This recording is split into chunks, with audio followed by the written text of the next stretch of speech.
మనం అందరం ఇక్కడ కలుసుకున్నాం. భగవాన్ ఈ భూమి మీదకి వచ్చినప్పుడు శరీరం తీసుకోవటానికి సుందరమయ్య అలగమ్మల దేహం ద్వారా తిరుచడిలో 1879వ సంవత్సరంలో దేహం తీసుకున్నారు. అంటే 146 సంవత్సరాలు. ఇది 146వ పుట్టినరోజు అన్నమాట భగవాన్ దేహం తీసుకుని భూమి మీదకి వచ్చారు అంటే మనకి లోకానికి వైభవం, లోకానికి కాంతి, లోకానికి వెలుగు, మనందరికీ కూడా మనందరి జీవితాల్లోని భూమికి వెలుగే కాకుండా మనందరికీ కూడా వెలుగు అన్నమాట. అటువంటి వెలుగు అయినటువంటి భగవాన్ ఈ భూమి మీదకి వచ్చి మనని అనుగ్రహించటానికి వచ్చారు. భూమి మీదకి ఆయనకి ఏదో పని ఉండి రాలేదు, మనల్ని అనుగ్రహించటానికి వచ్చారు. కాబట్టి మనమందరం ఆయన జయంతిని చేసుకోవటం వల్ల, ఆయన యొక్క స్మరణ, ఆయన జయంతిని వైభవంగా చేసుకోవటం వల్ల ఆయన దయకి పాత్రలు అవుతాం. అంటే మన పుట్టినరోజులు చేసుకుంటే మనకేమీ రాదు, కానీ మహాత్ముల యొక్క జయంతి చేసుకుని మనం అందరు భక్తులతోటి కలిపి చేసుకోవటం వల్ల మనకి ఏమవుతుందంటే ఆ భక్తి వైభవం, ఆడ యొక్క జ్ఞాన వైభవం మన జీవితంలోకి ప్రవేశిస్తుంది. అందుకని చెప్పేసి నాన్నగారు చాలా 59 నుంచో ఎప్పటి నుంచో నాన్నగారు ఎప్పుడు భగవాన్ జయంతి చేస్తూ ఉన్నారు. మనకి భగవాన్ జయంతి అనగానే ఎంతో ఉత్సాహం వస్తుంది, ఎంతో ఆనందం వచ్చేస్తుంది. ఎందుకంటే భగవాన్ నాన్నగారి ద్వారా మనకి ఎంతో శాంతిని, ఆనందాన్ని ఇవ్వటం వల్ల మనందరి జీవితాల్లోని మనం ఎంతో ఆనందాన్ని పొందాం. అందుకని చెప్పేసి ఆ శాంతి, ఆనందం అన్నీ ఒక్కసారిగా ఉక్కిరి బిక్కిరి చేసి మనకి ఎంతో ఆనందాన్ని గురయ్యేటట్టు చేస్తుంది. అంటే మనకి ఎప్పుడు వస్తుంది భగవాన్ జయంతి, ఎప్పుడు వస్తుంది? అలాగ మనకి ఒక అలవాటైపోయింది. ఆయనతో ఉన్న అనుబంధం మనకి మన జీవితాల్లో మనకి మిగిలిన అందరికంటా కూడా ప్రథమ స్థానం భగవాన్కి, నాన్నగారికి ఉండటం వల్ల మనకి ఏంటంటే వాళ్ళ జయంతి, ఆ గురు పౌర్ణమి జయంతి, నాన్నగారు పుట్టినరోజు అనగానే మనకి ఎంతో ఆనందంతో ఎప్పుడు వస్తుంది అని చెప్పేసి ఆయనకు 2 పువ్వులు రోజు పెట్టుకుంటాం. కానీ జయంతి రోజున ఏంటంటే ఇంకా మనం ఏమీ పెట్టకుండానే, ఏమీ చెయ్యకుండానే మనకి శాంతి, ఆనందం వచ్చేస్తూ ఉంటాయి లోపల నుంచి. ఎందుకయ్యా అంటే మన స్మరణం మనం ఏదో చెయ్యటం వల్ల రాదు, ఆయన అనుగ్రహం వల్ల అలాగ మనందరి జీవితాల్లోని ఆ శాంతి, ఆనందం ప్రవహిస్తుంది. కాబట్టి మనందరికీ భగవాన్ జయంతి అంటే అంత ఉత్సాహంగా ఉంటుంది. భగవాన్ జయంతి మనం ఈరోజు చేసుకుంటున్నాము. 2006లో నాన్నగారు పుట్టినరోజు ఇక్కడే చేశారనమాట. ఇదంతా ఈ వాతావరణం అంతా అప్పుడు దాకా మామూలుగా ఉండేది వాతావరణం అంతా. ఒక్కసారి ఆయన పుట్టినరోజు ఇక్కడ చెయ్యగానే ఈ సెల్లార్లో ఒక వెలుగుతో కూడిన ఆనందం, వెలుగు, ఆనందం, శాంతి అన్నీ కూడా అంతా ప్రవహించినట్టుగా. అంటే ఆయన ఎక్కడుంటే అక్కడ ఆనందం. మనం ఎక్కడ ఆయన జయంతి జరుపుకున్నా ఆయన ఆనందం అలా శాంతి ప్రవహిస్తుంది. ఆ రోజు వెలుగు ఈరోజు 20 ఏళ్ళు అయిపోయింది, అయినా సరే ఆ నాన్నగారు పుట్టినరోజు చేసుకోవటం వల్ల మొదటిసారిగా 2006లో ఇక్కడ పుట్టినరోజు చేసుకున్నారు. తర్వాతే ఆయన సత్యసాయిలో వాటిల్లోని తర్వాత గురు పౌర్ణమి పుట్టినరోజులు అక్కడ చేశారు. ముందుసారిగా ఇక్కడ చేశారు. చేసినప్పుడు మనకి అప్పుడు దాకా జున్నూరు వెళ్ళి ఆయన పుట్టినరోజు చూడటం, గురు పౌర్ణమి వెళ్ళి చూడటం. కానీ మన ఇంటికి వచ్చి, మన దగ్గరికి వచ్చి ఆయన ఎంత బోధించారో అలాగే మన దగ్గరకు వచ్చి ఆ భక్తులందరూ అనేక సంవత్సరాలు వాళ్ళ నాన్నగారు పుట్టినరోజు చేసుకున్నారు. మనకి కూడా అవకాశం ఇవ్వటానికి నాన్నగారు ఇక్కడికి వచ్చి మనందరి మధ్యన ఆయన పుట్టినరోజులు, గురు పౌర్ణమి చేసుకుని, పుట్టినరోజు అంటే గురు పౌర్ణమి అంటే ఎంత వైభవం ఉంటుంది అనేది మన అందరి జీవితాల్లోని మనకి ఆ వెలుగుని, శాంతిని, ఆనందాన్ని మనకు చూపించారు. అంటే ఈరోజు ఇక్కడ నిజంగా నాన్నగారు చేసుకోకపోతే ఇక్కడ పెట్టడానికి మనం సాహసించం, కానీ అది మన అనుభవం కాబట్టి అప్పుడు పొందిన ఆనందం, ఆ ఎక్స్పీరియన్స్, ఆ ఆనందం మళ్ళీ మళ్ళీ పొందాలి అని చెప్పేసి ఇక్కడ మళ్ళీ ఇక్కడే జరుపుకోవాలి అని చెప్పేసి మళ్ళీ ఇక్కడ పెట్టుకునేటట్లుగా గురువు అనుగ్రహించటం వల్ల ఇదంతా జరిగింది. అంటే భగవాన్ జయంతి నాన్నగారితోటే కలిపి చేసుకునేవాళ్ళం. అలాగే నాన్నగారు పుట్టినరోజులన్నీ కూడా నాన్నగారు ఉండగా దేహం ద్వారా మనం అనేక పుట్టినరోజులు, భగవాన్ జయంతులు, మనకి నాన్నగారు వేరు భగవాన్ వేరు అని చెప్పేసి ఎప్పుడు అనుకోలేదు. దేహాలు వేరైనప్పటికీ ఉన్నటువంటి స్థితి ఒకటే కాబట్టి ఆ ఆనందం, ఆ వెలుగు ఆయన దేహం ద్వారా మొత్తం పరిసరాలంతా మన మనసులు నిండిపోయాయి. పరిసరాలంతా వ్యాపించి మనం ఒక రకమైనటువంటి ఆనంద ప్రవాహంలో, శాంతి ప్రవాహంలో, వెలుగు ప్రవాహంలో మనం అలా కొట్టుకుని వెళ్ళిపోయేవాళ్ళం. అటువంటి పుట్టినరోజుని మనం భగవాన్ జయంతిని మనం ఇక్కడ చేసుకుంటున్నాం. అంటే భగవాన్ మన అందరి హృదయాల్లో ఉన్నారు. అందుకని చెప్పేసి మనందరికీ ఏంటంటే భగవాన్ అనుకోగానే, నాన్నగారు అనుకోగానే ఆనందం ఎందుకు వచ్చేస్తుంది అంటే మన స్వరూప స్థితి ఆయన కాబట్టి, ఆ స్వరూప స్థితి ఆనంద స్థితి కాబట్టి మనం ఒక్కసారి స్మరణ చేయగానే మనం ఆనందాన్ని పొందేస్తాం. ఆయన అనుగ్రహం, ఆయన దేహం ఉండగా మనం అందరం ఆయన్ని ఆశ్రయించేటట్లు, ఆయన బోధని, ఆయన అనుగ్రహాన్ని మనం పొందేటట్లుగా ఈశ్వరుడు మనల్ని అనుగ్రహించాడు. కాబట్టి అనేక సంవత్సరాలు నాన్నగారితో జయంతి చేసుకున్నాము. అలాగే నాన్నగారితో మళ్ళీ అరుణాచలం వెళ్ళి అక్కడ కూడా రమణాశ్రమంలో కూడా భగవాన్ జయంతిని చేసుకున్నాం. అవన్నీ ఏంటంటే మనకి ఎంతో ఆనందాన్ని ఇచ్చిన సంఘటన, మన జీవితంలో మరిచిపోలేని సంఘటనలు అవన్నీ. అంత ఆనందాన్ని, శాంతిని మనం పొందాం. ఎవరి ద్వారా పొందాము అంటే నాన్నగారి దేహం ద్వారానే అరుణాచలేశ్వరుడు భగవాన్ మనకి అంత శాంతినిచ్చి భూమి మీదకి వచ్చారు. నాన్నగారు వచ్చారు, భగవాన్ వచ్చాడు. భగవాన్ వచ్చినప్పుడు భూమి మీదకి జ్ఞానాన్ని వెదజల్లి వెళ్ళాడు. ఆ జ్ఞానానికి అందరూ పట్టుకోలేరు. ఆ స్థితిని పొందిన వాళ్ళు మాత్రమే ఆ జ్ఞానం వెదజల్లుతారు. వాళ్ళ దగ్గర మాత్రమే మనం అందరూ దాన్ని గ్రహించగలుగుతూ ఉంటాం. అలాగా నాన్నగారు మనకి జ్ఞానాన్ని వెదజల్లారు. ఒక 40-50 సంవత్సరాలు మనకందరికీ ఆ జ్ఞానం గురించి, మన స్వరూప స్థితి గురించి, శాంతి గురించి మనకి చెప్పటం వల్ల, అనుగ్రహించడం. మనం అంటే చెప్పుకుంటాం, ఆయన ఏంటంటే అనుగ్రహిస్తారు కాబట్టి మనకి లోపల ఆనందం వచ్చేస్తూ ఉంటుంది. మనం చెప్పుకోవటం అనుకుంటే బాగుంటుంది, ఆయన అనుగ్రహిస్తారంటే బాగుంటుంది. నాన్నగారు అలాగా భగవాన్ యొక్క దయ, భగవాన్ని ఎప్పుడు చూడలేదు అని అసలు అనిపించలేదు మనకి. ఎందుకు అనిపించలేదంటే భగవాన్ సమక్షంలో పొందిన ఆనందం నాన్నగారు దేహం ద్వారానే వచ్చినప్పటికీ ఎప్పుడూ కూడా భగవాన్ని చూడలేదు అనే వెలితి లేకుండా నాన్నగారు మనందరినీ అనుగ్రహించటం వల్ల మనకి అంత ఆనందం.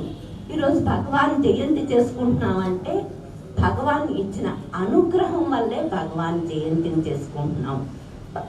ఆయన ఎక్కువగా భగవాన్ దేహానికి పరిమితం కాకుండా, ఆయన ఎప్పుడు కూడా ఆయన పుట్టినరోజులకు కాకుండా, ఆయన దేహం ఈ భూమి మీదకి ఎందుకు వచ్చిందో మనకి జ్ఞానాన్ని ఇవ్వటానికి వచ్చింది. కాబట్టి ఆ పుట్టినరోజు నాడైనా సరే మనం ఆయన చెప్పిన మాటల్ని చెప్పుకుని, మనం ఆయన చెప్పిన టీచింగ్లో ఉన్న వైభవాన్ని అందుకుని ఆయన శాంతిలో మనం కూడా మునిగిపోవాలని చెప్పేసి నాన్నగారు కానీ భగవాన్ కానీ మనకు అంతగా టీచింగ్ చెప్పారు. అంటే ఆయన దేహం ఎందుకు వచ్చింది అంటే ఒక దేహం ద్వారా మాత్రమే ఆ బోధ అనుగ్రహింపబడుతుంది. కాబట్టి ఒక దేహాన్ని తీసుకొచ్చి భూమి మీదకి అరుణాచలేశ్వరుడు మనందరికీ అంత చక్కటిగా మనకి అనుగ్రహించారు. అంటే మనం ఎప్పుడు కూడా ఆయన దయాస్వరూపుడు. భగవాన్ అంటే దయాస్వరూపుడు, కరుణా స్వరూపుడు, శాంతి స్వరూపుడు, కాంతి స్వరూపుడు. ఆయన అంత దయతోటి దేహం అంతా కూడా దేహం, నాన్నగారి దేహంలో ఎంత అనుగ్రహం, ప్రతి అవయవం, శరీరం అంతా కూడా, ఆ పరిసరాలు అంతా కూడా ఆ శాంతిని అలా వెదజల్లటం వల్ల కాంతిని అవన్నీ మనకి ఆయన చూపు ద్వారా, భగవాన్ చూపులో ఉన్న గొప్పతనం మనం చదివాము. ఆ గొప్పతనాన్ని నాన్నగారి దేహం ద్వారా, నాన్నగారి చూపు ద్వారా మనం అనుభవించాం. అందుకనే మనకి ఏది వెలితి తెలియదు. భగవాన్ శరీరం చూడలేదని కానీ, ఆయన చూపు పడలేదని కానీ ఎప్పుడూ వెలితి తెలియదు. మనం ఇంటి దగ్గర ఉన్న నాన్నగారు ఎప్పుడు కూడా ఆయన పేరు కన్నా కూడా భగవాన్ తోటే మనందరినీ లింక్ చేసేటట్టుగా ప్రతి మాట కూడా, ప్రతి పని, ప్రతి మాట, ప్రతి అనుగ్రహం కూడా భగవాన్ దయ ఉంది అనేవారు, అరుణాచలేశ్వరుడు దయ ఉంది అనేవారు. అంతేకాని ఆయన ఎప్పుడూ కూడా ఆయన మాట, ఆయన పేరు కానీ, ఆయన గురించి కానీ ఎక్కడ తొంగి చూడనిచ్చేవారు కాదనమాట. అందుకని మనకి భగవాన్ తోటి అంత అనుబంధం ఏర్పడింది. లేకపోతే ఆ చెప్పే వాళ్ళతోటే ఏర్పడుతుంది. ఎవరి గురించి అయితే ఆయన చెప్పారో, భగవాన్ గురించి, అరుణాచలేశ్వరుడు వేరు కాదు అని చెప్పి ఆయన మనందరినీ కూడా భగవాన్ హోల్డ్లోకి, భగవాన్ అనుగ్రహంలోకి ఉంచటం వల్ల మనం ఎంత ఆనందంగా ఉన్నాం. భగవాన్ ఎప్పుడు కూడా ఏం చెప్పేవారంటే ఆయన టీచింగ్కి ఎక్కువ ప్రాధాన్యత ఇచ్చారు. కాబట్టి మనం ఆయన టీచింగ్ గురించి చెప్పుకుందాం. మన దేహం ఒక దేవాలయం. ఆ దేహం ఒక దేవాలయం అంటే ఎడమ రొమ్ము వైపును హృదయంలో అప్పుడే బాగా అన్న హృదయం ఉంటుంది, గర్భాలయం ఉంటుంది.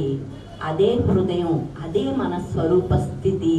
అక్కడికి చేరుకోవటానికి మన జీవిత గమ్యం అని చెప్పేసి భగవాన్ ఎప్పుడు కూడా మన అందరి దేహాలు దేవాలయాలు అయితే మన హృదయం గర్భాలయం, గర్భాలయాన్ని చేరుకోవాలి అని చెప్పేవారు. ఇక్కడ నాన్నగారు చక్కగా ఏం చెప్పేవారంటే, అమ్మ మీకు మిగిలిన టీచింగ్లన్నీ కూడా దేవాలయం దాకా తీసుకెళ్తాయి, కానీ భగవాన్ టీచింగ్ మాత్రం గర్భాలయంలోకి తీసుకెళ్ళిపోతుంది. అంటే అక్కడ మనకి ఆ వివేకం ఉండాలి. ఏంటి భేదం ఏంటి అనేది తెలియాలన్నమాట. ఆ నేనుగాడు ఏ నేను అయితే ఉందో ఆ నేను, ఆ మనస్సు నశించటం వల్లే గర్భాలయంలోకి ప్రవేశిస్తాము. అంటే మనం భగవాన్ టీచింగ్ని వింటున్నాం, కానీ భగవాన్ టీచింగ్ ద్వారా మన మనస్సు నశించినప్పుడు మాత్రమే గర్భాలయంలోకి వెళ్తాము.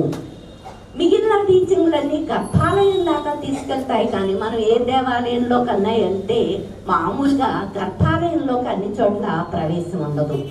ద్వారం దగ్గర మనకి దర్శనం ఇప్పిస్తారు, పంపిస్తారు. కానీ ఇక్కడ భగవాన్ టీచింగ్లో ఉన్న ఔన్నత్యం ఏంటంటే గర్భాలయంలోకి మనం తీసుకువెళ్ళిపోతాడు.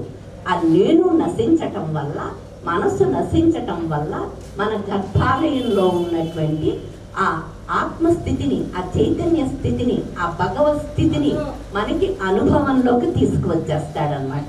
అది భగవాన్ టీచింగ్లో ఉన్న ఔన్నత్యం, గొప్పతనం. అంటే ఆయన వైభవం మనం చెప్పుకోవాలి.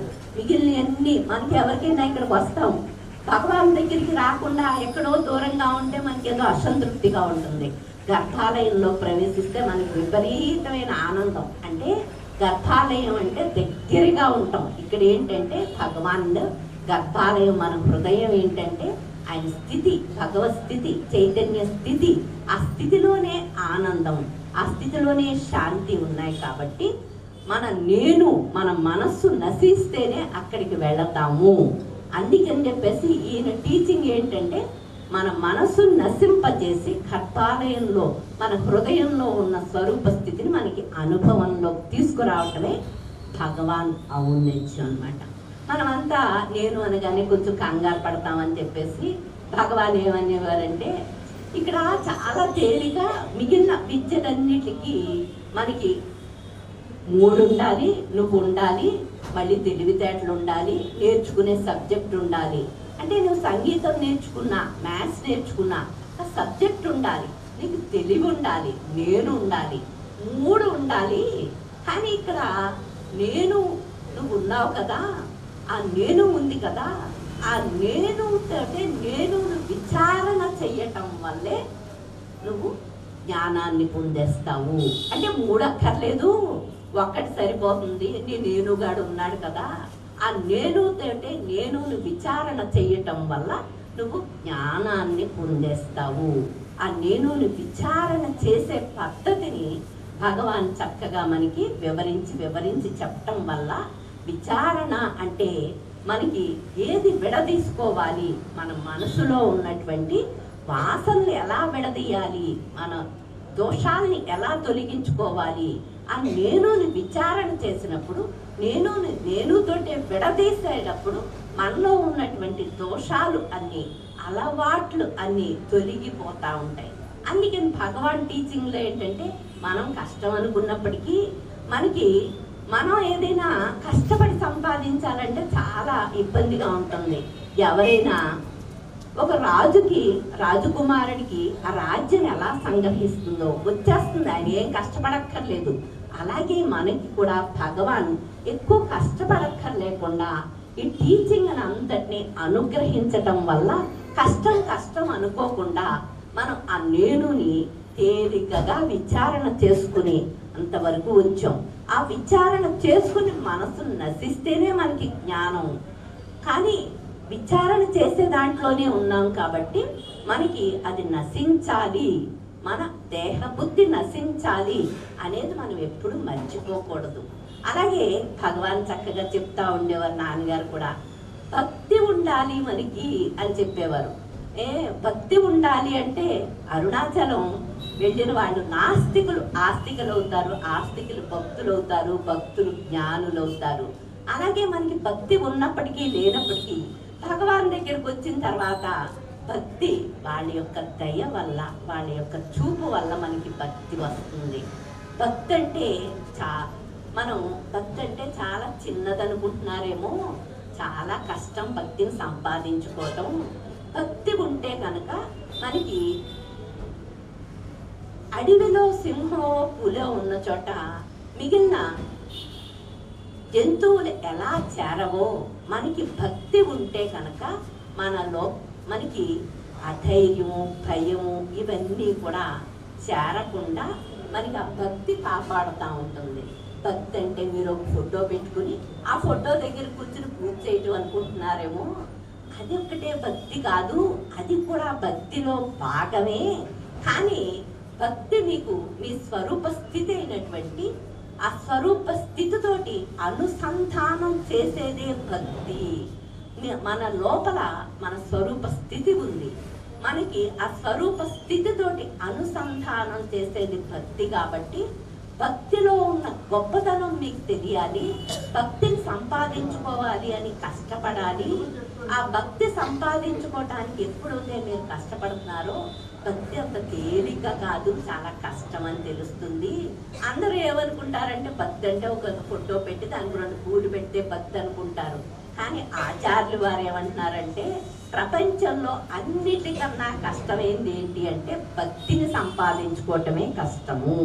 భక్తిని సంపాదించుకున్నారా మీరు, ఆ భక్తి ఏం చేస్తుంది, ఆ స్వరూప స్థితిని అనుభవంలోకి, మన లోపల ఉన్నటువంటి ఆనంద స్థితిని, శాంతి స్థితిని మనకి అనుభవంలోకి తీసుకొచ్చేస్తుంది. అందుకని భక్తిని తేలికగా అనుకోవద్దు, చాలా కష్టపడితేనే వస్తుంది. ప్రపంచంలో అన్నిటికన్నా విలువైనది భక్తి అని ఆచార్య స్వాములు వారు చెప్పారు. అందుకని మనకి భక్తిని అనుగ్రహించినటువంటి భగవాన్కి, నాన్నగారికి మనం ఎప్పుడూ కూడా రుణపడే ఉన్నాము. కానీ వాళ్ళకి రుణపడి ఉండటంతో పాటు వాళ్ళు ఎలా జీవించమని చెప్పారో అలా జీవించటం కూడా నేర్చుకోవాలి. ఇప్పుడు భగవాన్ కానీ నాన్నగారు కానీ ఏ పని చేసినప్పటికీ ఈశ్వర ప్రీత్యర్థం పని చెయ్యండి, భగవంతుడి యొక్క దయ కోసం జీవించండి అని చక్కగా చెప్పారు. ఒక పని చేసేటప్పుడు మీ జీవితంలో, రోజువారీ జీవితంలో కూడా పని చేసేటప్పుడు ప్రేమతోటి, దయతోటి, ఏకాగ్రతతోటి పని చెయ్యాలి. అంటే ఆ ప్రేమ, మన స్వరూప స్థితిలో ఉన్నటువంటి ఆ ప్రేమ, దయ, ఏకాగ్రత మన పనిలో ఉండాలి. అప్పుడు మాత్రమే భగవంతుడు దయ వస్తుంది. కాబట్టి ఈశ్వరుడు ప్రీత్యర్థమే, భగవంతుడు దయ కోసమే పని చేయటం వల్లే మనకి ఆ మోక్ష స్థితిని, ఆనంద స్థితిని పొందగలుగుతాం. అంటే మనం జీవించే జీవిత విధానంలో భగవంతుడు దయ రావాలి అంటే మన అందరం ఏమనుకుంటాం, మనం భగవాన్ భక్తులు అనుకుంటాం. మనం భక్తి పరులము అనుకుని మనం ఆడంబరంగా జీవించకండి. జీవితంలోని మనం నిర్మలంగా జీవించటం వల్ల, నిరాడంబరంగా జీవించటం వల్ల మాత్రమే మనలో ఉన్నటువంటి నిర్మలత్వం, నిరాడంబరత్వమే న్యాచురల్ స్టేట్కి, ఆ సహజ స్థితికి, ఆ స్వరూప స్థితికి చేరుస్తుంది. మనలో ఉన్న అజ్ఞానం రాలిపోతుందిరా. ఎందుకంటే నేను భక్తిపరున్నో, నేను మంచిదాన్నో, ఇలాగ నేను తెలివైన దాన్నో అనుకుంటా ఉంటే ఆడంబరం పెరిగిపోతుంది. ఆ ఆడంబరంలో ఏంటంటే దేహ బుద్ధి పెరిగిపోతుంది, అజ్ఞానం పెరిగిపోతుంది. అందుకని జీవించే జీవిత విధానం ఎలా ఉండాలి అంటే నిర్మలంగా ఉండాలి, నిరాడంబరంగా ఉండాలి, నిష్కామంగా పనిచేస్తూ ఉండాలి. అప్పుడు నీ జీవిత విధానంలోనే నీ దేహబుద్ధి తగ్గిపోయి రాలిపోతుంది, అజ్ఞానం పోతుంది. అందుకని చెప్పేసి ఈశ్వరుడు దయ కోసం పనిచేస్తా నిర్మలంగా, నిరాడంబరంగా. భగవాన్ ఎప్పుడు ఎవరైనా భక్తులు ఆయన దగ్గర ఉండే వాళ్ళందరూ మేము భగవాన్ భక్తులు అని గర్వం పెంచుకుంటా ఉంటే ఆయన వెంటనే చెప్పేవారనమాట, భక్తి పరులము, నేను భగవాన్ దగ్గర ఉన్నాను, నాకు ఇది ఉంది అని. అజ్ఞానం పెంచుకోవద్దురా, అజ్ఞానం పోగొట్టుకోవటానికే కదా నువ్వు ఇక్కడికి వచ్చావు, దుఃఖం పోగొట్టుకోవటానికే వచ్చావు, వచ్చి మళ్ళీ అజ్ఞానాన్ని పెంచుకోవద్దు అని చెప్పేసి మన జీవిత విధానాన్ని సరిచేశారు భగవాన్ కానీ నాన్నగారు కానీ. అంటే మనం ఏదో ఒక గంట పూజ చేసో, జపం చేసో, విచారణ చేస్తే మనకి దేహ బుద్ధి పోదు, అజ్ఞానం పోదు. ఎప్పుడు నిరంతరం మనం జీవించే జీవిత విధానంలో మనం భగవంతుడు దయ కోసం చెయ్యాలి, ప్రేమతోటి చెయ్యాలి. ఆ ప్రేమ, దయ, ఏకాగ్రత మనల్ని నిర్మలంగా, నిరాడంబరంగా జీవించేటట్టు చేస్తేనే మనకి అజ్ఞానం అంటే కష్టం అనుకోకర్లేకుండా సాధన పేరుతోటి మన జీవిత విధానమే అలా ఉన్నప్పుడు మనకి అజ్ఞానం పోతుంది అని చెప్పేసి చక్కగా భగవాన్ మనకి, నాన్నగారు మనకి తెలియచేస్తున్నారు. అలాగే మనం ఇప్పుడు ఇక్కడ చేసుకుంటున్నాం, ఎవరో ఒకళ్ళ సంకల్పం వల్ల ఇక్కడ ట్రస్ట్ కానీ, ఇక్కడ ఈ ఫంక్షన్స్ కానీ ఇవన్నీ జరగట్లేదు. భగవాన్ ఇవన్నీ చాలా చక్కగా చెప్తారు. భగవాన్ మాతృభూతేశ్వరాలయం కట్టేటప్పుడు ఒక తాపీ మేస్త్రి వస్తాడు. తాపీ మేస్త్రి ఒక ప్లాన్ చేసుకుంటాడు, చిన్నస్వామి ఒక ప్లాన్ చేసుకుంటారు. వాళ్ళిద్దరు ప్లాన్లు వేరువేరుగా ఉండటం వల్ల తాపీ మేస్త్రి భగవాన్ దగ్గరకు వచ్చి ఏమడుగుతాడంటే, చిన్నస్వామి ప్లాన్ ఇలా ఉంది, నా ప్లాన్ ఇలా ఉంది, ఏం చేయమంటారు అని. అంటే అప్పుడు భగవాన్ ఏమంటారంటే, నీ ప్లాను కాదు, చిన్నస్వామి ప్లాను కాదు, ఈశ్వరుడు ఒకడు ఉన్నాడు, ఆ ఈశ్వరుడు ప్లానే జరుగుతుంది అని చక్కగా చెప్తారు. అంటే మనం ఏదైనా మనకు ఒక సంకల్పం వచ్చినప్పటికీ ఆ సంకల్పం ఈశ్వరుడి యొక్క సంకల్పంతో కలిస్తేనే ఆ పని అవుతుంది, లేకపోతే ఆ పని అవ్వదు. ఒకవేళ నీ సంకల్పం భగవంతుడి సంకల్పంతో కలిసిందనుకో, నువ్వు అప్పుడు ఏమనుకుంటావు, నా సంకల్పం నెరవేరిపోయిందని, సక్సెస్ అయిపోయానని చెప్పేసి నువ్వు మళ్ళీ గర్వాన్ని పెంచుకోకు. అప్పుడు ఏమవుతుంది, నువ్వు మళ్ళీ నా ప్లాన్ సక్సెస్ అయింది అనుకుని నువ్వు దానితో కలిసిపోతే నీకు అహంభావన, దేహ బుద్ధి పెరిగిపోతుంది. అది ఈశ్వరుడు ప్లాన్ కాబట్టి జరిగింది. ఈశ్వరుడు ప్లాన్, ఈశ్వరుడు సృష్టి అంతా కూడా ఈశ్వరుడు ప్లాన్ ప్రకారమే జరుగుతుంది.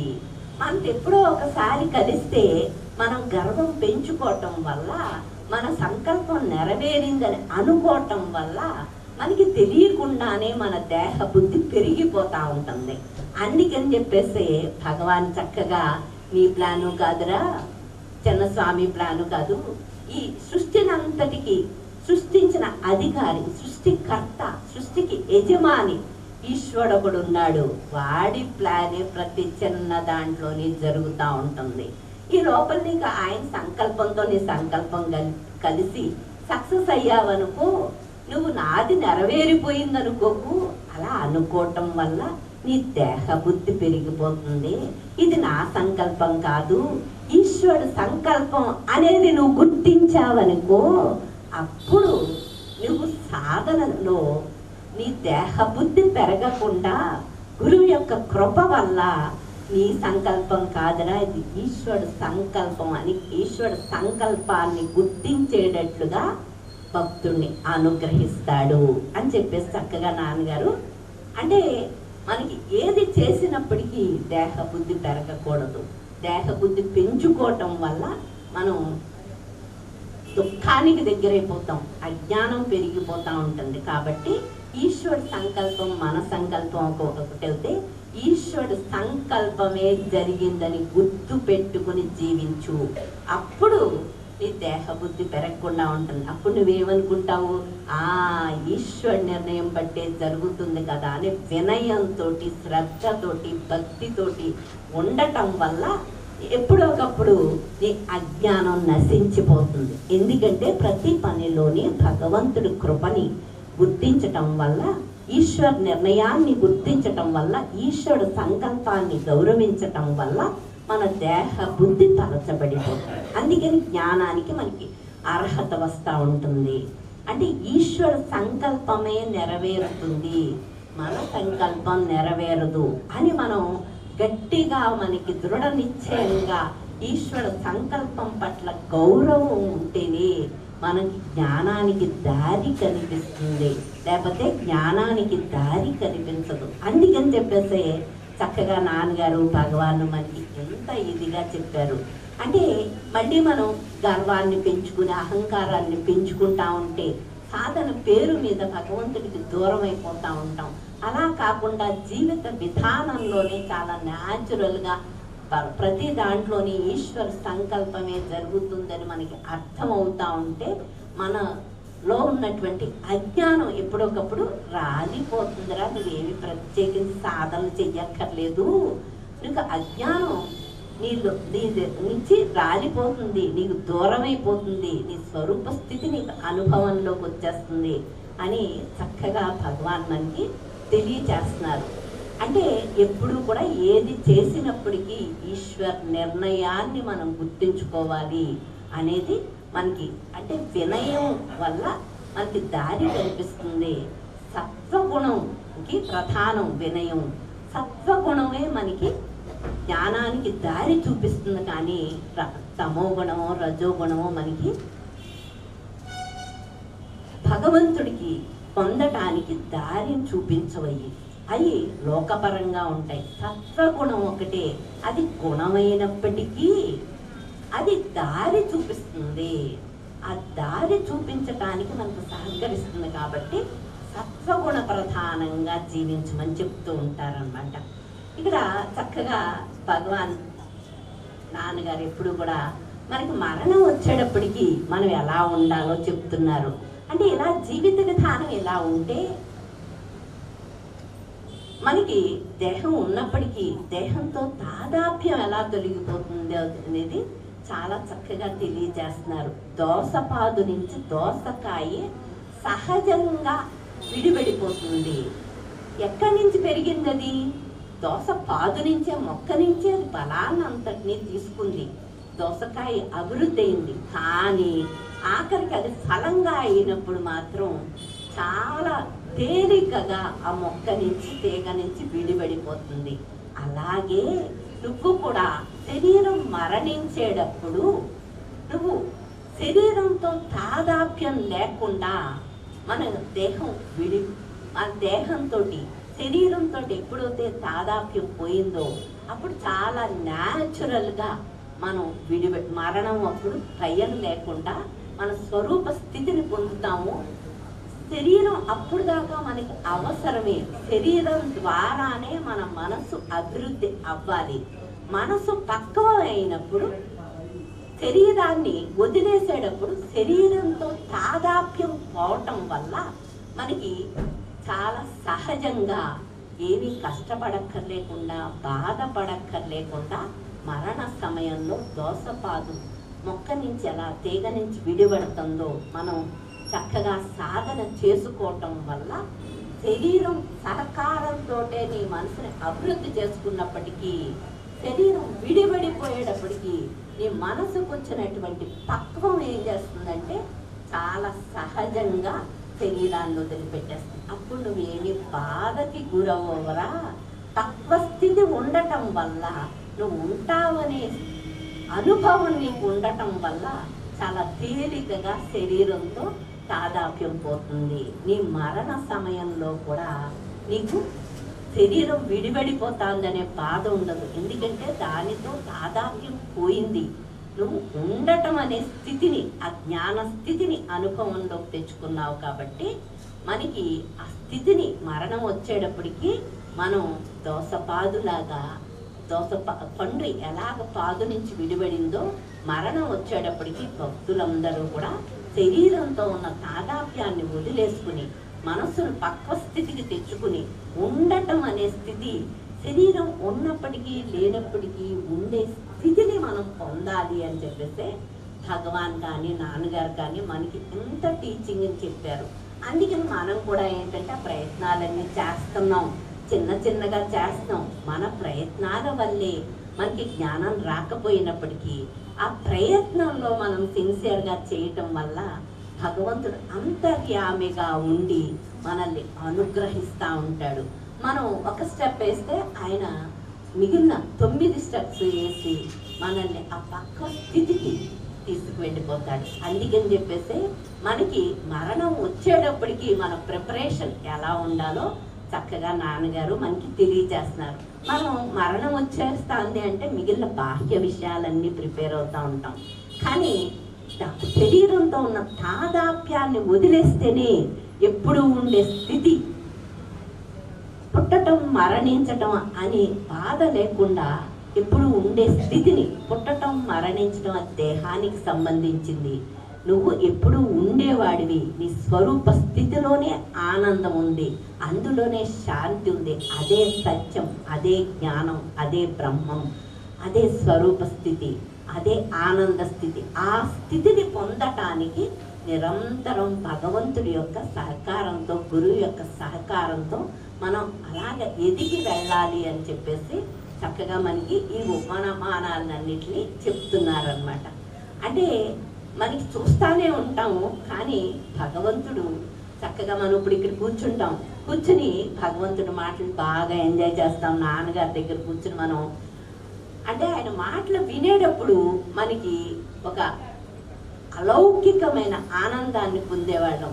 అది శాశ్వతం కాదు అని మనకు అప్పుడు అనిపించేది కాదు. ఆ ఆనందంలో మునిగి తేలేవాళ్ళం. కానీ ఇంటికి వెళ్ళిన తర్వాత ఏదైనా సమస్య వస్తే అప్పుడు మళ్ళీ మనకి అయ్యో అనిపించేది, దేహబుద్ధి ముందే అనిపించేది. ఆయన సమక్షంలో ఎప్పుడు మనకి అలౌకికమైన ఆనందాన్ని పొందుతూ ఉండేవాళ్ళం. అలా రుచి చూసి ఉండటం వల్ల దాన్ని పొందాలనే కోరిక మనకి బలపడుతుంది. అది మనం పర్మనెంట్ చేసుకోవాలి. అప్పుడప్పుడు వస్తుంది, కానీ ఎప్పుడూ కూడా దాన్ని పర్మనెంట్ చేసుకోవాలి. ఆ నిత్య స్థితిని, ఆ సత్యస్థితిని మనం పర్మనెంట్ చేసుకోవాలి అనే ఆపేక్ష మనకి వస్తుంది. ఆ జ్ఞాన ఆపేక్ష మనకి, జ్ఞానాన్ని పొందాలనే ఆపేక్ష మనకి వస్తూ ఉంది. అంటే ఆ జ్ఞాన ఆపేక్ష ఉంటేనే జ్ఞానాన్ని పొందుతాం. ఏదైనా మనకి మిగిలినవన్నీ కూడా నీ కోరికతో సంబంధం లేకుండా ఈ జీవితంలో నీ దేహ ప్రారంభంలో ఏది ఉంటే అది వస్తుంది. కానీ జ్ఞానానికి మాత్రం నీకు ఆ జ్ఞాన కాంక్ష ఉంటేనే, గురువు యొక్క దయ వల్ల మాత్రమే అది పొందుతావు. అందుకని మిగిలిన అన్నీ కూడా మనం ప్రయత్నం చేయకపోయినా అవన్నీ ఉంటాయి. ఇదొక్కటే ప్రయత్నం చేయమని చెప్పేసి భగవాన్ కానీ నాన్నగారు కానీ మనకి ఇంతగా జ్ఞానాన్ని పొందటం కోసం నిరంతరం ఆయన్ని స్మరించటం వల్ల, వాళ్ళ కోసం, వాళ్ళ దయని పొందటం కోసం ప్రతి పని చేయటం వల్ల, వాళ్ళ దయ వల్ల మాత్రమే జ్ఞానాన్ని పొందుతాం. కాబట్టి ఇంత చక్కగా మనకి విడదీసి మనకి చెప్తా ఉన్నారు. అంటే మనకి నిరాడంబరంగా బతకాలి, నిర్మలంగా బతకాలి, ఆయన దయ కోసం జీవించాలి. ఇవన్నీ పెద్ద కష్టం అనుకున్నప్పటికీ ఆయన కృప వల్ల ఇవన్నీ కూడా సహజమైపోతాయి. నీకు ఎందుకురా, నువ్వు చిన్న ప్రయత్నం చెయ్యి, నేను అనుగ్రహించేవాడిని. ఇవ్వటానికే నాన్నగారు ఎప్పుడు అంటా ఉండేవాళ్ళు, మేము ఇది అందరికీ జ్ఞానం వచ్చేస్తుందమ్మా, ఇవ్వటానికే కదా మిమ్మల్ని అందరికీ అరుణాచలేశ్వరుడు ఆయన ఫోల్డ్లోకి తీసుకున్నాడు, భగవాన్ ఫోల్డ్లోకి అని చెప్పేవారు.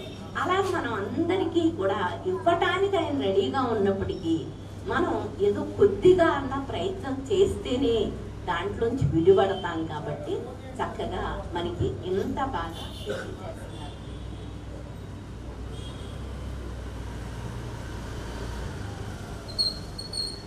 భగవాన్ ఆ నేను ఎవడను అనే టీచింగ్ ఏంటంటే, ఆ నేను ఎవడను అని ప్రశ్నించుకున్నప్పుడు మన అలవాట్లు కానీ, మన దోషాలు కానీ, మనకు ఉన్నటువంటి అభిప్రాయాలు కానీ వీటిని ప్రశ్నించుకున్నప్పుడు ఇది మన స్వరూప స్థితిలో లేదు, ఇది జీవలక్షణం అని మనకి ఆ విచారణలో తెలియటం వల్ల ఆ గుణంలోంచి, ఆ దోషంలోంచి బయటపడిపోతూ ఉంటాం. లేకపోతే ఏం చేస్తామంటే ఆ నేను విచారణ చెయ్యకపోతే మనం చక్కగా దాన్ని మన దోషాలు అన్నిటినీ ఉంచుకుంటూ ఉంటాము, మన అలవాట్లని మార్చుకోము, మన దోషాన్ని తొలగించుకోకుండా మనం జ్ఞానం పొందేయాలనుకుంటాము. నాన్నగారు ఎప్పుడు అంటూ ఉండేవారు, అజ్ఞానాన్ని ఉంచుకోవాలి, జ్ఞానం పొందేయాలని మీ అందరికీ కోరికమ్మా. అజ్ఞానం వదిలిపెడితేనే జ్ఞానం వస్తుంది, ఆ దేహబుద్ధి పోతేనే జ్ఞానం వస్తుంది. అక్కడ మనకి ఆ వివేకాన్ని, మన లోపలున్న దోషాలే, మన అలవాట్ల వల్లే మనకి లోపలున్న వస్తువు అనుభవంలోకి రావట్లేదు అనేది మనకి తెలియటం వల్ల, తెలియచేసినటువంటి గురువే మనని మళ్ళీ ప్రయత్నం చేసి ఆ విచారణ చేయటం వల్ల, మనం ఆయనకి శరణాగతి చెందటం వల్ల మన లోపలున్న దోషాలు, ఆయన స్మరణ, ఆయన ప్రాముఖ్యత మన జీవితంలో ఎక్కువ అవ్వటం వల్లే మనకి ఆ దోషాలు మన నుంచి తొలగిపోతూ ఉంటాయి. ఎప్పుడైతే భగవంతుడికి ఆయన్ని పొందటమే ప్రథమ స్థానంలో పెట్టుకుంటామో, మిగిలిన అన్ని సెకండరీ అవ్వటం వల్ల మనకి ఏదైనా సరే మన లోపల ఏదైనా దోషం కనిపిస్తూ ఉంటే ఆయన్ని పొందటానికి ఆ దోషమే అడ్డం. కాబట్టి ఆ దోషాన్ని ఆయన యొక్క అనుగ్రహంతో ఆయన్ని ప్రేమించి, ఆయన మీద భారం వేసి, ఆయన శరణాగతి చెంది అప్పుడు ఆ దోషంలోంచి మనం బయటికి వచ్చేస్తూ ఉంటాం. ఆ దోషాలన్నీ తొలగిపోతేనే నీకు జ్ఞానస్థితి కలుగుతుంది. నువ్వు శరీరం వద్దు, దేహం రావద్దు అనుకుంటే ఆగిపోదు. నీ లోపల ఏ అలవాట్లు అయితే ఉన్నాయో, ఏ వాసనలు అయితే ఉన్నాయో, ఏ దోషాలు అయితే ఉన్నాయో వాటిని అన్నిటినీ ఎలిమినేట్ చేసుకుంటా వస్తేనే అప్పుడే నువ్వు జ్ఞానంలో స్థిరపడతావు, ఆ స్థితిలో స్థిరపడతావు.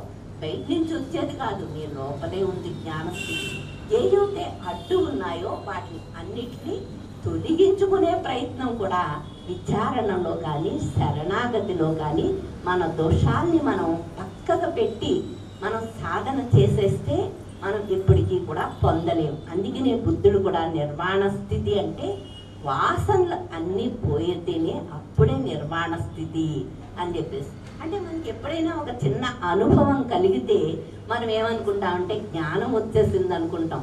మనందరికీ గ్లిమ్సెస్ ఉన్నాయి, గ్లిమ్సెస్ లేకుండా లేవు, ఆ గ్లిమ్సెస్ ఉన్నాయి. కానీ అవి పర్మనెంట్ కాదు, కొన్ని క్షణాలు, కొన్ని గంటలు, అలాగే అంతవరకే. కానీ మనం ఏమనుకుంటున్నామంటే వాసనలు పోయిన తర్వాత ఆ స్థితి నిలబడుతుంది. అందుకనే భగవాన్ కానీ, నాన్నగారు కానీ, నువ్వు గాఢ నిద్రలోంచి మేలుకున్నప్పుడు నేను అనేది నీకు స్ఫురణ వస్తుంది కదా, నీకు దేహబుద్ధి వస్తుంది కదా, అంటే నువ్వు జ్ఞానం పొందలేదని నీకు తెలుస్తుంది కదా. నువ్వు ఆనందంగా ఉండొచ్చు, శాంతిగా ఉండొచ్చు, కానీ దేహం నేననే బుద్ధి అక్కడ ఉంది, అదే అజ్ఞానం. నువ్వు ఇవన్నీ ఎందుకు చేస్తున్నావు, సాధనలన్నీ ఎందుకయ్యా అంటే దేహ బుద్ధి పోగొట్టుకోవటానికి. నేను కాకుండా నాకు దేహం ఉంది, ఉండటం అనే స్థితే. కానీ నేను సంజ్ఞనో, నేను ఉషనో, నేను రామనో అనుకునేవాడు ఉంటే కనుక అక్కడ నేనుగాడు ఉన్నాడు, అహంకారం ఉంది. ఉట్టి ఉండటమే, ఉన్నాను అనుకుంటే కనుక మనకి దేహంతో ఉన్న తాదాప్యం పోతుందన్నమాట. అందుకని ఆ స్థితికి ఎదగటానికి మనం ఎప్పుడైనా పొరపాటు పడకుండా మనకి జ్ఞానం వచ్చేసిందేమో. నాన్నగారు ఎప్పుడు అంటా ఉండేవారు, మీకు కొంచెం మనసు అడిగిందనుకో మీరు ఏమనుకుంటారంటే జ్ఞానం వచ్చేస్తుంది, ఇంకెంత ఒక జానుడు దూరంలో ఉన్నాం జ్ఞానం అనుకుంటారని. ఆయన నాన్నగారు సమక్షంలో పొందిన శాంతి వల్ల మనందరికీ కూడా ఎప్పుడు చూసినా కూడా దేహ స్పృహ లేకుండా ఆయన సమక్షంలో జీవించటం వల్ల ఎక్కువ టైము మనకి ఏమనిపించేదంటే నిజంగానే ఒక జ్ఞానబిద్దుడి దూరంలోనే దూరంలోనే ఉన్నాము, ఎప్పటికప్పుడు వచ్చేస్తుంది, ఈ రోజు కాకపోతే మరో రోజు వచ్చేస్తుంది అనే అంతగా మనకి ఆనందాన్ని ఇచ్చేశారు ఆయన. ఆయన సమక్షంలో, జ్ఞాని యొక్క సమక్షంలో ఉన్న వైభవం అది, సత్పురుషుడి యొక్క సమక్షంలో ఉన్న వైభవం అది. అది మనకి స్థిరపడటానికి, అది రుచిని చూపించి స్థిరపడటానికి కాలంలో నెమ్మదిగా మనల్ని అక్కడికి తీసుకువెళ్తాడు. సహజమైన స్థితి ఆయన ఇచ్చినప్పుడు కాదు, ఆయన సమక్షంలో ఉన్నప్పుడు కాదు, మనం ఎక్కడ ఉన్నప్పటికీ దేహం నేను అనుకునే భావం లేకుండా ఉండే స్థితిని ఇవ్వటానికే మనకి వాళ్ళు అక్కడికి. అంటే మనం నాన్నగారు ఎప్పుడు అంటూ ఉండేవారు, మీరు అంతా ఏమనుకుంటున్నారు, మేము భక్తులు అనుకుంటున్నారు, మేము మంచోళ్ళు అనుకుంటున్నారు, అవన్నీ నిజం కాదమ్మా, మీరు అనుకుంటున్నారు మంచోళ్ళు అని. మీరు అనుకోవటం అబద్ధం, నిజం కాదది అని ఎవరికి తెలుస్తుంది? జ్ఞానికి తెలుస్తుంది, గురువుకు తెలుస్తుంది, పక్క వాళ్ళకి తెలుస్తుంది. మనం ఏమనుకుంటామంటే మనకి ఏదైతే ఉందే అది, ఆ కొద్దిగా ఉన్నదాన్నే మనం చాలా మంచివాళ్ళం, మనం చాలా సాధనాపరులం, మనం చాలా భక్తిపరులం, ఇలాగ ఏదోటి అనుకుంటా ఉంటాం. నీ ఊహకి నిజానికి సంబంధం లేదు, ఊహల్లో బతకొద్దు, నిజంలో బతకాలి. అందుకని చెప్పేసి నువ్వు నీ ఇంట్లో కూర్చుని నువ్వు చాలా బాగున్నాను, నేను ఆధ్యాత్మిక అభివృద్ధి అయిపోయాను అనుకోవద్దమ్మా. నువ్వు సమాజంలోకి వచ్చినప్పుడు నీ అభివృద్ధి ఏంటో నీకు తెలుస్తుంది. కుటుంబ పరంగా జీవించకుండా ఎవరైతే ప్రపంచంలో లీనమైపోతారో వాళ్ళు ఆధ్యాత్మిక స్థాయిలో పెరిగినట్లు గుర్తు.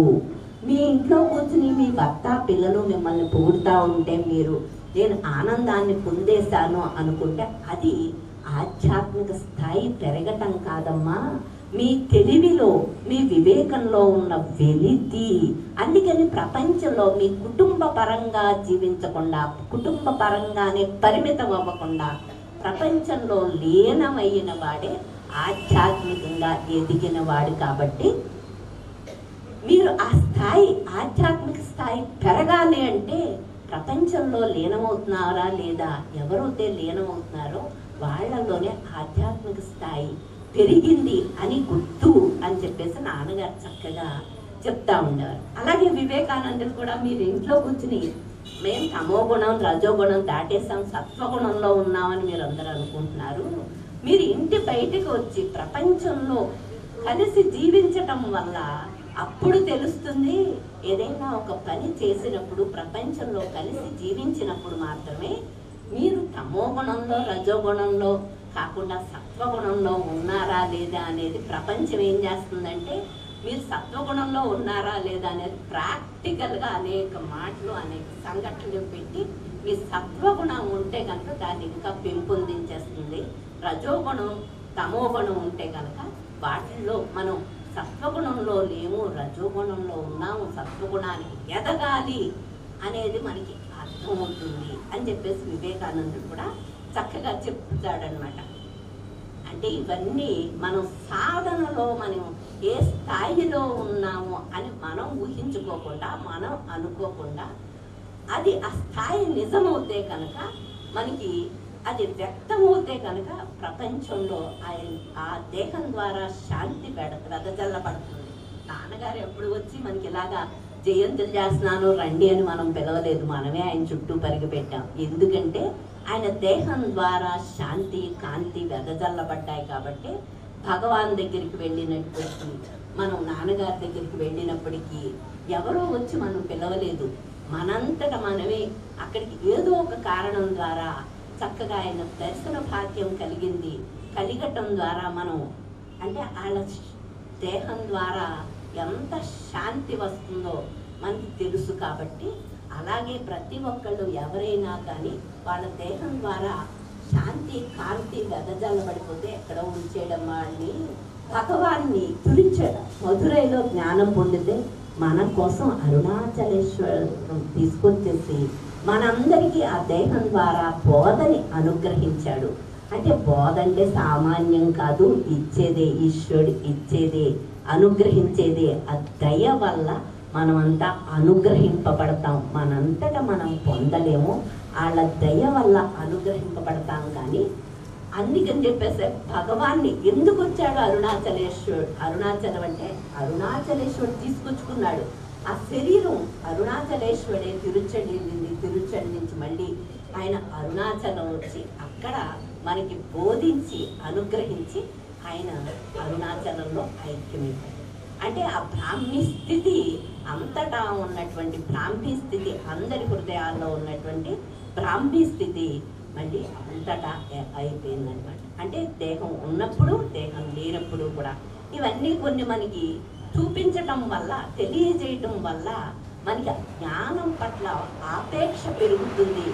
భగవాన్ పట్ల, మహాత్ముల పట్ల, మహర్షుల పట్ల, భగవంతుడి పట్ల వాళ్ళ వైభవం మనం వినే కొలిది, మన బుద్ధిలో ఉన్నటువంటి దోషాలు తొలిగే కొలిది, వాళ్ళ వైభవం అందే కొలిది మన మనసు లోపలికి ప్రయాణిస్తూ ఉంటుంది. అందుకని భగవాన్ యొక్క వైభవాన్ని, నాన్నగారి యొక్క వైభవాన్ని, అరుణాచలేశ్వరుడు యొక్క వైభవాన్ని ఎందుకు చెప్పుకోవాలి అంటే మన దోషాల్లోంచి మనం బయటికి వస్తాం కాబట్టి వాళ్ళ యొక్క వైభవాన్ని చెప్పుకుంటా, వాళ్ళ జయంతులను చేసుకుంటా మనం వాళ్ళలో ఐక్యమైపోవటానికి మనకి ఒక అవకాశం భగవాన్ మనల్ని తీసుకుని ఆయన ఫోల్డ్లోకి ఒక అవకాశం ఇచ్చాడు జ్ఞానం పొందడానికి.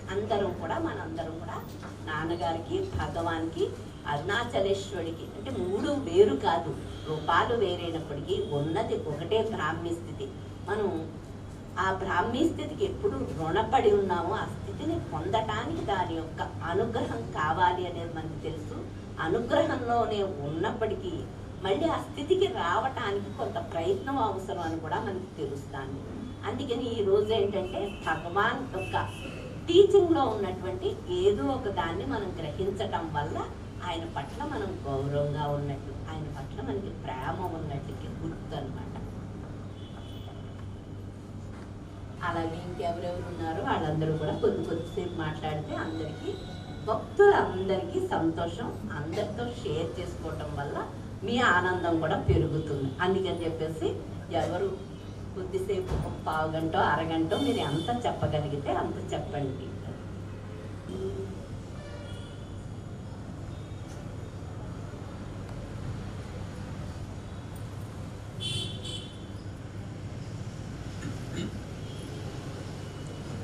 నాన్నగారు ఒక మాట ఉంటుంది, చాలా అద్భుతంగా అనిపిస్తుంది.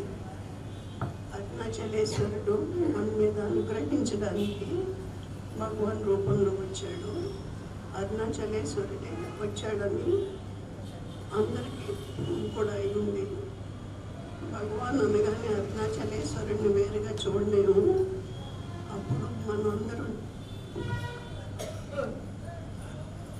అప్పుడు మనందరం చూడలేకపోయామని మళ్ళీ అరుణాచలేశ్వరుడిని అడుగుతున్నారు అనమాట. అప్పుడు మేము చూడలేకపోయామని మళ్ళీ నాన్నగారి రూపంలో దిగి వచ్చేసేవాకుండా అని అందులో ఉంటుందన్నమాట. అసలు నాన్నగారు, భగవాన్ అరుణాచలేశ్వరుడు అసలు ఈ సృష్టిలో ఉండే ప్రేమ, సృష్టిలో ఉండే ఆనందం ఏది వేరు కాదమ్మా, ఏది వేరు కాదు. నాన్నగారు అంటే చాలు లోపల నుంచి ఉబికి వస్తుంది ఆనందం. భగవాన్ అంటే ఉబికి వస్తుంది. అంటే ఎందుకు వస్తుంది అంటే మనం అనుకోవడం వల్ల కాదమ్మా, ఊరికే చూపిస్తున్నారు అన్నమాట మనకి. నేను లోపలే ఉన్నాను, ఊరికే అనుకో చాలు, నేను వస్తాను అని ఆనంద రూపంలో నేనున్నాను అని చెప్పడానికి ఇంతకంటే తార్కాణం ఏముంటుందమ్మా. అసలు నాన్నగారు గురించి చెప్పాలంటే ఆయన చెప్పంది ఏమీ లేదమ్మా. సృష్టిలోకి మనం ఎందుకు వచ్చామో చెప్పారు, మన పని ఏంటో చెప్పారు, ఈ ప్రపంచంలోకి మానవ జన్మ ఎందుకు ఎత్తామో చెప్పారు. ఎలాగా కొన్ని వచ్చామని చెప్పిన ఆయన మళ్ళీ ఎందుకు రాకుండా ఉండాలో చెప్పారు, ఎలా రాకుండా ఉండాలో చెప్పారు. ఇలాగా అందరూ మళ్ళీ రాకుండా ఉండాలని అందరూ చెప్తారు, కానీ ఎందుకు రాకుండా ఉండాలి, ఎలా రాకుండా ఉండాలి చెప్పిన ఆయన నాన్నగారేనమ్మా.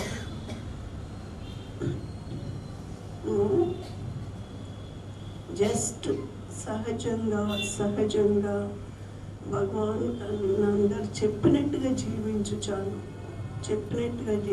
చాలు, వేణమ్మగా వద్దు, భగవాన్ చెప్పినట్టుగా జీవించు. నీ ప్రమేయం ఏమీ లేదు. వేణమ్మగా జీవిస్తే చాలా లిమిటెడ్ అయిపోతుంది నీ జీవితం. అదే నాన్నగారు చెప్పినట్టు, భగవాన్ చెప్పినట్టు జీవిస్తే ఆ జీవితం ఎంతో అద్భుతంగా ఉంటుంది. నీ ఆనందాన్ని నువ్వు అనుభవించడానికి వారు కేవలం నిన్ను వెతికి తీసుకొచ్చారు. మనం చేసే పని కానీ, మన ఆలోచన కానీ, మన ఏదైనా కానీ అది చేయబడుతుంది అనుకున్నప్పుడు అసలు ఆ భారమే మనకు లేదు. జస్ట్ చేయబడుతుంది అంటే ఈ జీవితంలోకి రావడానికి మన ఇష్టం ఏమీ లేదు, తీసుకొచ్చారు. ఇప్పుడు మన ప్రారంభాన్ని మనకి ఎంత అద్భుతంగా చెప్పారంటే, ఒకసారి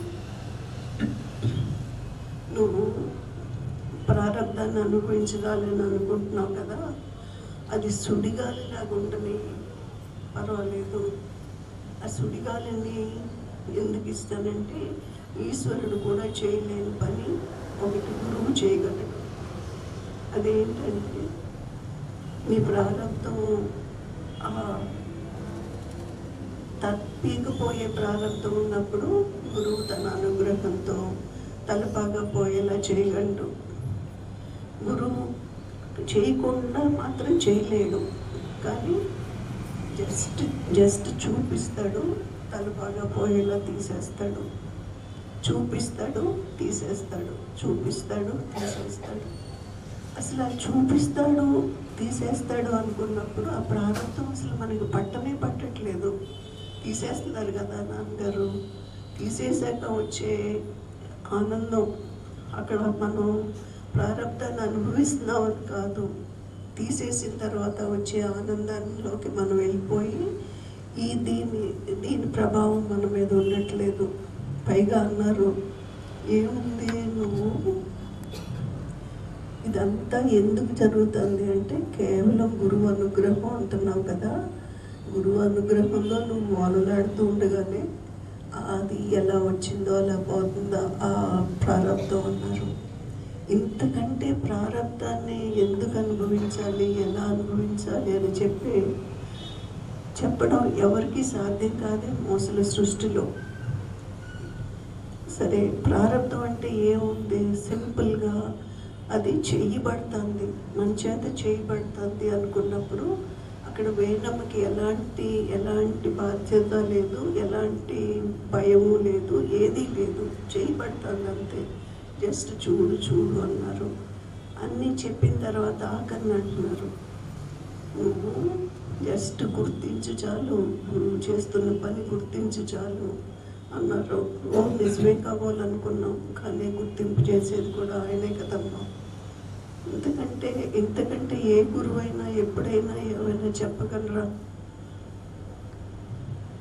అమ్మా?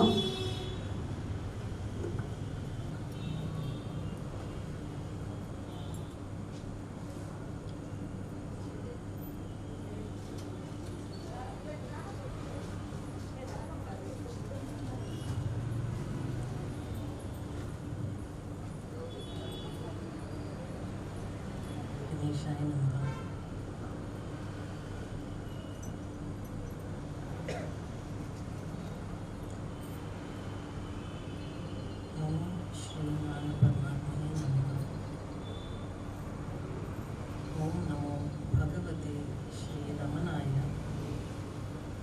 నమః శివాయ, నమః శివాయ, ఓం నమః శివాయ. నారాయణ నారాయణ, ఓం నమో నారాయణ.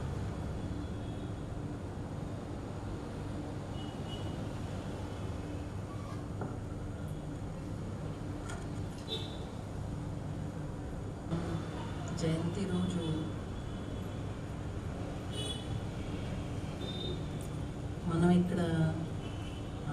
రిమెంబర్ చేయటంతో పాటు మనం అందరూ ఇక్కడ గ్యాదర్ అయ్యామంటే అంతర్ముఖం అవటానికి వచ్చాము.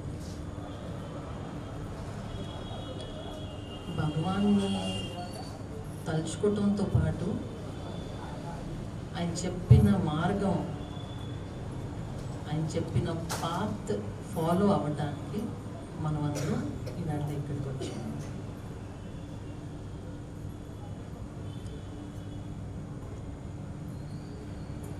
భగవాన్ పాత్ గురించి చెప్పాలంటే ఒక లైన్లో direct path to self realization. Direct.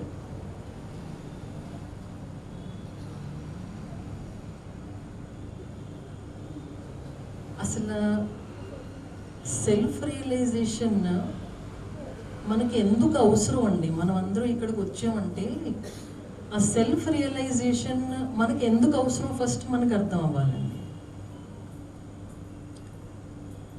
అంటే ఈ జన్మ మరణ చక్రం నుంచి విడుదల పొందాలంటే సెల్ఫ్ రియలైజేషన్ అవసరం మనకి.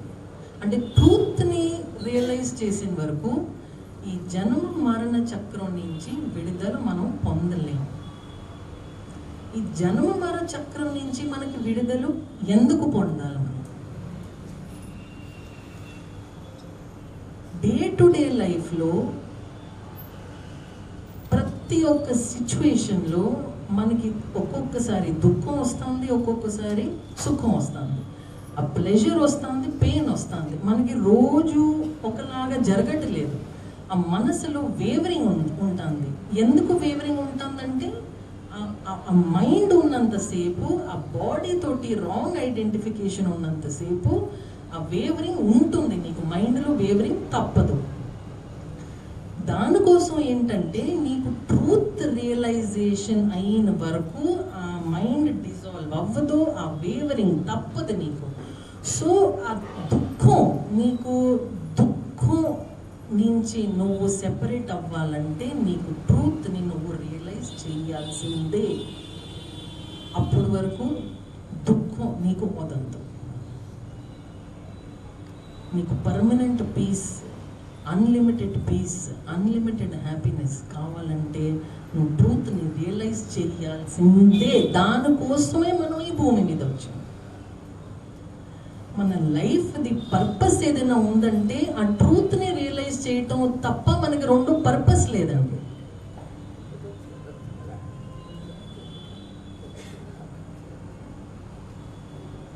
అండ్ ఆ ట్రూత్ని రియలైజ్ చేయడానికి భగవాన్ ఇచ్చిన మార్గం direct path to self realization. Direct ఎందుకు అన్నారంటే ఈ మైండ్ నుంచి మైండ్ లెస్ స్టేట్ జర్నీ, ఇది ప్రయాణం ఏంటంటే ఆ మైండ్ నుంచి మైండ్ లెస్కి చేసే ప్రయాణం, ఆ ఈగో నుంచి బ్రహ్మంకి చేసే ప్రయాణం, ఆ సౌండ్ నుంచి సైలెన్స్కి చేసే ప్రయాణం. ఈ డిస్టెన్స్ చాలా చిన్నది కాబట్టి ఇది డైరెక్ట్ పాత్ అని చెప్పారండి. అంటే అటు ఇటు ఎక్కడ తిరగకుండా, మనం ఎక్కడ డిస్ట్రాక్ట్ అవ్వకుండా భగవాన్ ఇచ్చిన మార్గం ఏంటంటే నీ మైండ్ నువ్వు డ్రాప్ అయిపోయిందంటే నీకు ఆ డ్రాప్ అయిన ఉప్పు బొమ్మ, మైండ్ ఒక ఉప్పు బొమ్మ లాగా అన్నారండి. ఆ ఉప్పు బొమ్మ నీ లోపల ఉన్న ఓషన్లో drop, and that alone is ఉన్నది బ్రహ్మం ఒకటే. దట్ అలోన్ ఈజ్ బ్యూటిఫుల్ అండి. This is the shortest. అంటే మనకి ఎక్కడ డైవర్షన్ రాకుండా, అటు ఇటు వెతుక్కోవటం అవసరం లేకుండా. అంటే ఏంటి అందులో భగవాన్ మనకి సబ్జెక్ట్, అసలు చెప్పిన సబ్జెక్ట్ ఏంటంటే ఆయన మనకి ఒక 4 స్తంభాలు ఇచ్చారండి. 4S. అదేంటంటే సైలెన్స్, మౌనం, సాలిట్యూడ్, ఏకాంతం, సరెండరింగ్, శరణాగతి, అండ్ సెల్ఫ్ ఎంక్వైరీ, ఆత్మవిచారం. ఈ 4 చెప్పాను.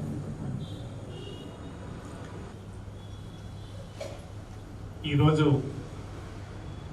భగవాన్ జయంతి సందర్భంగా భగవాన్ రమణుని యొక్క పాదపద్మాలకి నమస్కారాలు తెలియజేసుకుంటూ, సద్గురు నాన్నగారి యొక్క పాదపద్మాలకి నమస్కారాలు తెలియజేసుకుంటూ, ప్రియమైనటువంటి ఆత్మ బంధువులందరికీ కూడా నా హృదయపూర్వకమైనటువంటి నమస్కారాలు తెలియజేసుకుంటూ, భగవాన్ జయంతి సందర్భంగా మాటల కంటే మౌనంగా ఉంటేనే అందంగా ఉంటుంది. చిన్నప్పటి నుంచి మాటలు అలవాటైపోయి మాట్లాడితే ఆనందాన్ని మనం చూడటం వల్ల అనుకుంటున్నాం, కానీ ఎంత మౌనంగా ఉంటే అంత ఆనందం, అంత సంతోషం, అంత శాంతి.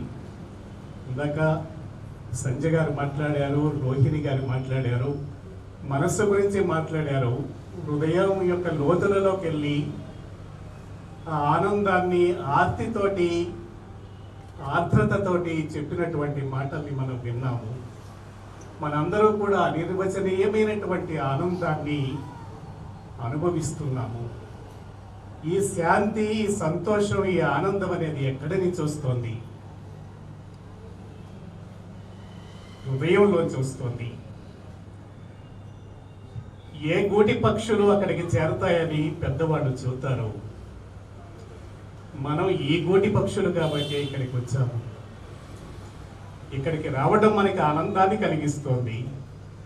నాన్నగారి యొక్క మాటల్ని, భగవాన్ యొక్క మాటల్ని చెప్పుకుంటే మనకి ఎంతో ఆనందం కలిగిస్తుంది. ఆ ఆనందాన్ని మనం మాటల్లో వ్యక్తం చేయలేము, ఎవరికి వాళ్ళు అనుభవించేటటువంటిది. మౌనం అంటే నిరంతర బోధ. అది మనకి పూర్తిగా అర్థం కాదు కాబట్టి అర్థమయ్యేటటువంటి వాళ్ళు కొంతమంది ఉన్నారు. ఆచరణలో ఎంతో ముందు వరుసలో ఉన్నారు. ఎంతో ఆధ్యాత్మిక చింతనలో నిరంతరం శ్రమిస్తున్నటువంటి వాళ్ళు ఉన్నారు. నిరంతరం దైవ చింతనలో గడుపుతున్నటువంటి వాళ్ళు ఉన్నారు. ఆధ్యాత్మికంగా ఉన్నతమైనటువంటి శిఖరాల్ని అధిరోహించినటువంటి వాళ్ళు ఉన్నారు. ఎంతోమంది సాధన విషయంలో ఎంతో సాధన సంపత్తి కలిగినటువంటి వాళ్ళు ఉన్నారు. వాళ్ళందరి ముందు మనం ఎంత ఏదో మాటలు చెప్పుకోవాలి కాబట్టి చెప్పుకుంటున్నాం, కానీ నాన్నగారి యొక్క ఆశీస్సులతో, భగవాన్ యొక్క ఆశీస్సులతో, భగవాన్ యొక్క మాటల్ని, నాన్నగారు చెప్పినటువంటి మాటల్ని ఒకసారి మనం శ్రవణం చేసుకోవడం కోసం మనం ఇక్కడికి చేరాము.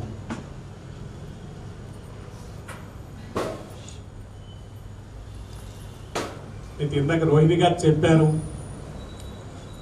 అయితే మనకి 100 లక్ష్యాలేమి లేవు, ఉన్నది ఒకటే లక్ష్యం, ఆత్మ సాక్షాత్కారం, సెల్ఫ్ రియలైజేషన్ అనేది ఒక్కటే లక్ష్యం. చాలా సంతోషకరంగా మనకి మనసుకి ఆనందం కలిగించింది.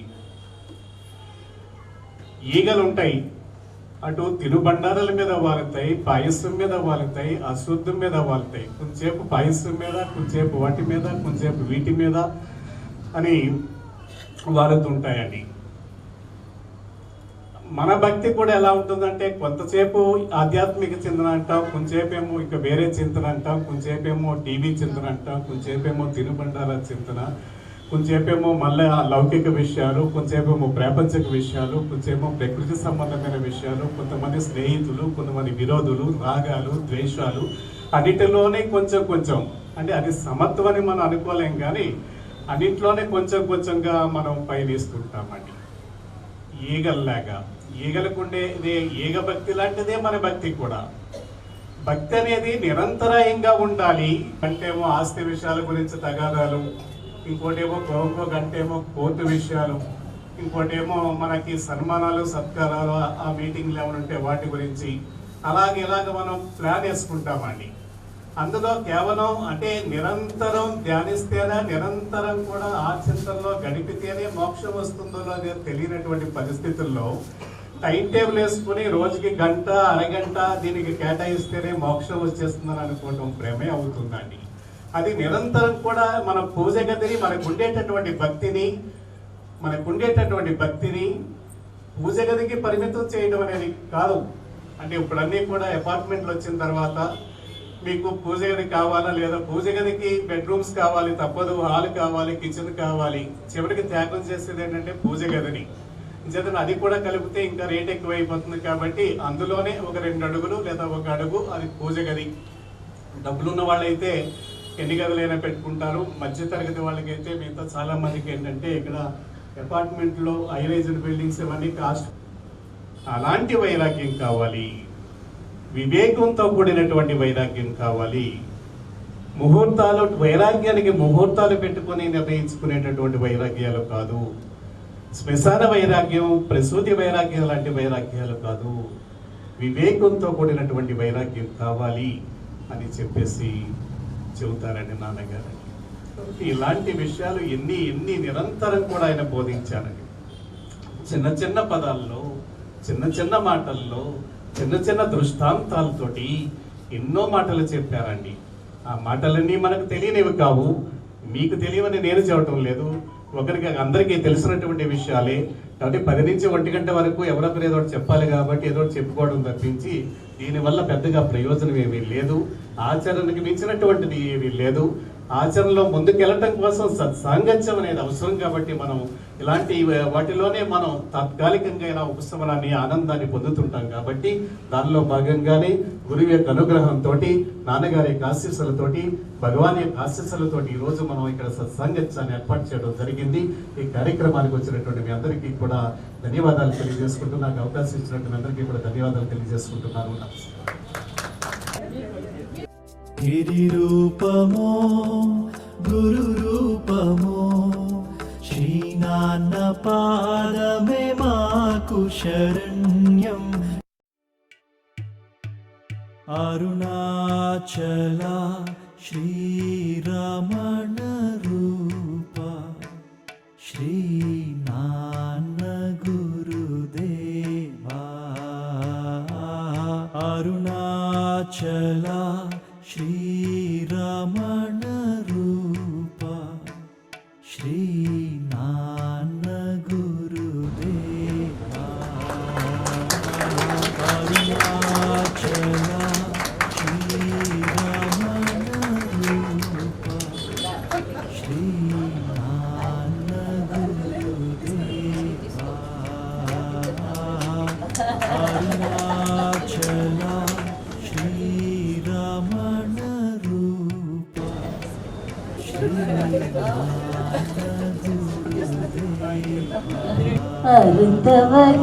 அருந்தவஞானியின் கடமிடும் பாதம் நாலரமண கோபால శరణ్యం.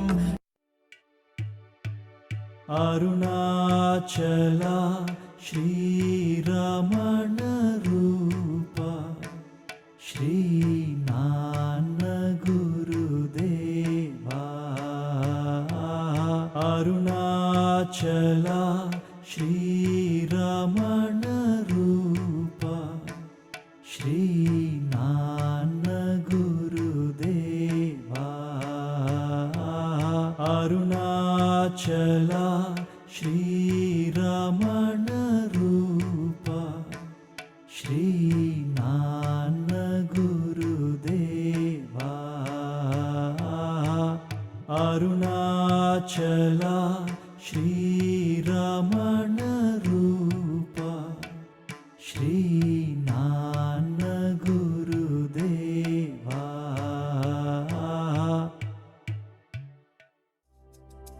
గిరి రూపమో గురు రూపమో శ్రీ నాన్న పాదమే మాకు శరణ్యం. గిరి రూపమో గురు రూపమో శ్రీ నాన్న పాదమే మాకు శరణ్యం. అరుణాచల శ్రీరమణ రూప శ్రీ నాన్న గురుదేవా. అరుణాచల శ్రీరమణ రూప శ్రీ నాన్న గురుదేవా. అరుణాచల శ్రీరమణ రూప